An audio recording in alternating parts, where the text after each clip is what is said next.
શ્વાન રજિસ્ટ્રેશનના નિયમ બાબતે સુરત મહાનગરપાલિકાને પાછી પાની કરવી પડી। સુરત મહાનગરપાલિકાએ જે નિર્ણય કર્યો હતો તે એનિમલ વેલફેરના નિયમોને ધ્યાનમાં લીધા વગર કરવામાં આવ્યો। અમરોલીના ભાવનાબેન પરમારના ઘરમાં 7 શ્વાન છે। આ તમામ શ્વાનને અલગ અલગ બીમારીઓ છે, ત્યારે આવા 7 બીમાર ડોગને ઘરમાં સાચવતા ભાવનાબેન પરમારને આ નિયમના કારણે મુશ્કેલીનો સામનો કરવો પડ્યો। તેમને સુરત મહાનગરપાલિકાએ 7 ડોગ હોવાના કારણે રજિસ્ટ્રેશનની મંજૂરી ન આપી હોવાના કારણે તેમને પોતાના ઘરનું મકાન છોડવું પડે તે પ્રકારની પરિસ્થિતિ દેખાઈ રહી હતી। જો કે હાલ તો મનપાની પાછી પાનીથી ભાવનાબેનને થોડીક રાહત મળી છે। પાલતુ એનિમલ રાખવા માટે સુરત મહાનગરપાલિકાએ એક રજિસ્ટ્રેશનનો નિયમ કર્યો છે અને આ રજિસ્ટ્રેશનના નિયમમાં આસપાસના રહેણાંક વિસ્તારના 10 લોકોની મંજૂરી જરૂરી છે। ત્યારે ખાસ કરીને એવા લોકો મુશ્કેલીમાં મુકાયા છે જે એનિમલને પોતાના પરિવારની જેમ સાચવે છે અને પરિવારના સભ્ય જ માને છે। ત્યારે સુરતના અમરોલી વિસ્તારમાં એક પરિવાર રહે છે। એની મુશ્કેલી એવી છે કે તેમને પોતાના ઘરનું મકાન છે તે છોડવું પડી રહ્યું છે, કારણ કે લોકોને આ એનિમલ ગમતા નથી અને એના જ કારણે તેમને આ પોતાનું ઘરનું ઘર છોડવાનો વારો આવ્યો છે। અને આ ડોગ મારી જોડે 4 વર્ષથી છે। આવ્યા હતા ક્યાંથી? એ ડોગને અમે રોડ ઉપરથી લીધેલા છે। અમુક એક્સિડન્ટ થઈ ગયેલું એને મેં સારવાર માટે ઘરે લાવેલી। આ જે બચ્ચા છે એ લોકોને કોકે મૂકી દીધેલા હતા કોથળીમાં, એ લોકોને લાવીને હું સારવાર કરાવું છું। અત્યારે એમાં 2-3 ડોગ એવા છે કે જે ચાલી નથી શકતા, આંધળા છે, ડાયાબિટીસ છે, કિડની લીવરની તકલીફ છે।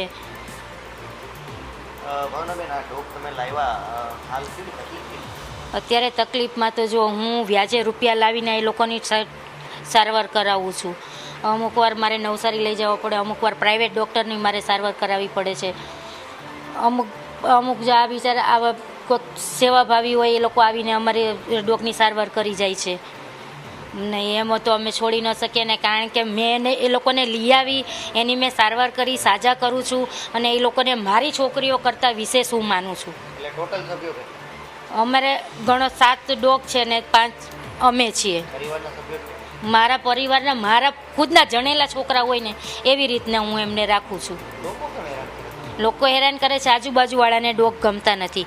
જો હું જ્યારથી સોસાયટીમાં આવી છું, મેં કોઈ દિવસ ડોગને નીચે અમે નથી લઈ જતા, કારણ કે એ લોકો એમ કહે છે કે અમને તકલીફ થાય છે, તો અમને નીચે લઈ જવાની પણ પરમિશન નથી। અમે ટેરેસ પર લઈ જતા હતા તો ટેરેસ પર પણ અમને લઈ જવાની પરમિશન નથી। આજુબાજુવાળા કહે છે અમને વાસ આવે છે। હવે અમને ઘરની બહાર જ ડોગને લઈ ના જવા દે, અને તો પછી ઘરમાં તો આપણે પોટી સૂસું કરાવતા હોય, ચાલો અમે એને ટ્રેનિંગ આપેલી છે કે પોટી સૂસું આપણે ટોયલેટમાં કરવાની ટ્રેનિંગ આપી દીધેલી છે, પણ થોડી ઘણી હવે આખો દિવસ ઘરમાં રહેતા હોય તો થોડી ઘણી સ્મેલ તો આવવાની જ છે।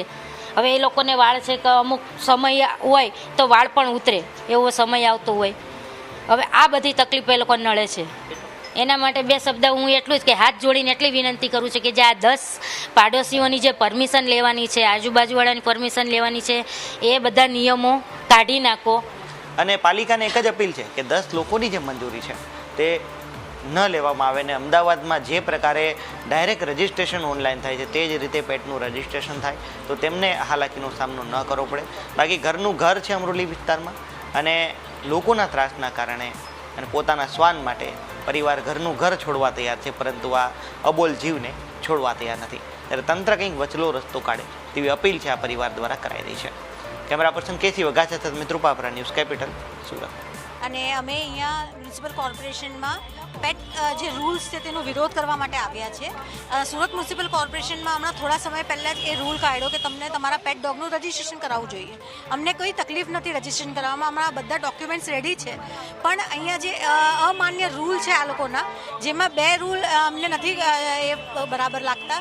જેમાં એક તો છે કે તમે છે ને આસ પડોશના 10 લોકોની સાઇન લઈને આવો, જેને કોઈ વાંધો ના હોય તમારા પેટ મૂકવાથી। અને અગર તમે સોસાયટીમાં રહેતા હોય તો સોસાયટીના ચેરપર્સન કે જે પણ હોય એ લોકોની પ્રેસિડેન્ટની સાઇન લઈને નો ઓબ્જેક્શન સર્ટિફિકેટ। હવે આ વસ્તુ એકદમ ખોટી છે, એનો વિરોધ કરવા માટે અમે આવ્યા છીએ। અમને રજિસ્ટ્રેશન કરવામાં કોઈ તકલીફ નથી, આ બધા અમારા ડોક્યુમેન્ટ્સ રેડી છે, પણ આ એનઓસીના કારણે અમારું અમે રજિસ્ટ્રેશન નથી કરાવી શકતા અને અમે તકલીફ ભોગવીએ છીએ। એ માટે અમે અહીંયા વિરોધ કરવા માટે આમાં ભેગા થયા છે। આ જે કાયદા જ્યારથી એ લોકોએ કાઢ્યા છે કે ડોગનું રજિસ્ટ્રેશન કરાવવાનું અને એક જ ડોગ રાખી શકે અને કોઈને કડે તો એ લોકોને જેલ બી થઈ શકે, જે પેપરમાં આવે છે એમાં આયે દિન દરરોજના બ્રીડવાળા ડોગ રોડ પર છોડવામાં આવે છે. દરરોજના લોકો મારા ઘરની બહાર બાંધીને જાય છે. અત્યારે હાલ 22 ડોગ મારા ઘરમાં છે.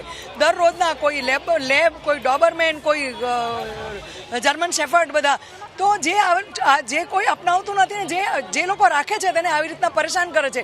તેના લીધે લોકો ડોગને રોડ પર છોડે છે. એ લોકોને ખાવા પીવા ના મળવાના લીધે અને લોકો બીજા કૂતરાઓ મારવાના લીધે અગ્રેસિવ થાય છે, લોકોની પાછળ દોડે છે. તેના કરતાં વધારે આ લોકોને આ કાયદાને માન આપીને અમને અમારી સરળતા કરવું જોઈએ.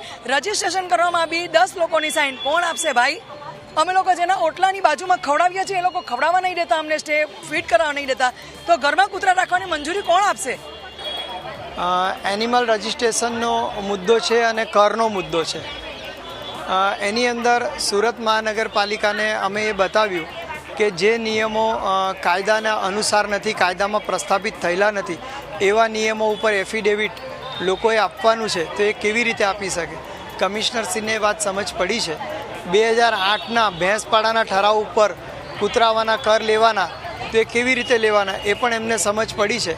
એમને અધિકારીઓને પણ બોલાવ્યા છે અને એમને પણ એ વાતનું થોડું આશ્ચર્ય છે કે 2008ના ઠરાવના આધારે આ બધી પ્રોસિજર કરવામાં આવી રહેલી છે. સુરત શહેરમાં શ્વાન રજિસ્ટ્રેશનને લઈને જે નિયમ બનાવવામાં આવ્યો હતો તેમાં હવે એસએમસીએ પાછી પાની કરી છે. આ સીધા દ્રશ્ય જોઈ શકો છો કે શાલિની અગ્રવાલ કે જે મનપા કમિશનર છે તેમની સાથે આજે એનિમલ વેલફેરના અલગ અલગ સંસ્થાના લોકોએ બેઠક કરી હતી અને ત્યારબાદ મનપા કમિશનરને જાણવા મળ્યું કે આ નિયમ છે બંધારણ વિરુદ્ધ જઈને બની ગયો છે. અધિકારીઓએ કોઈપણ પ્રકારના નિયમનો અભ્યાસ કર્યો નથી, અભ્યાસ વગર આ નિયમને અમલી બનાવ્યો છે અને તેને જ લઈને લોકોને મુશ્કેલી પડી છે ને એટલા માટે તાત્કાલિક અસરથી હવે જે એનિમલ રજિસ્ટ્રેશન, જે ડોગ રજિસ્ટ્રેશનની વાત હતી તે અટકાવવામાં આવી છે.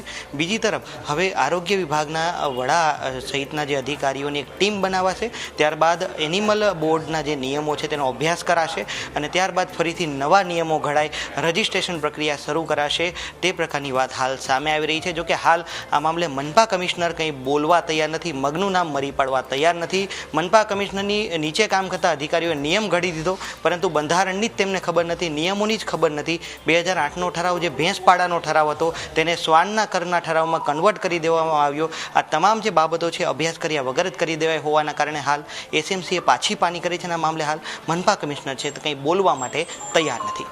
કેમેરા પર્સન કેસી વઘા સાથે મિત્રુપાપરા, ન્યૂઝ કેપિટલ, સુરત.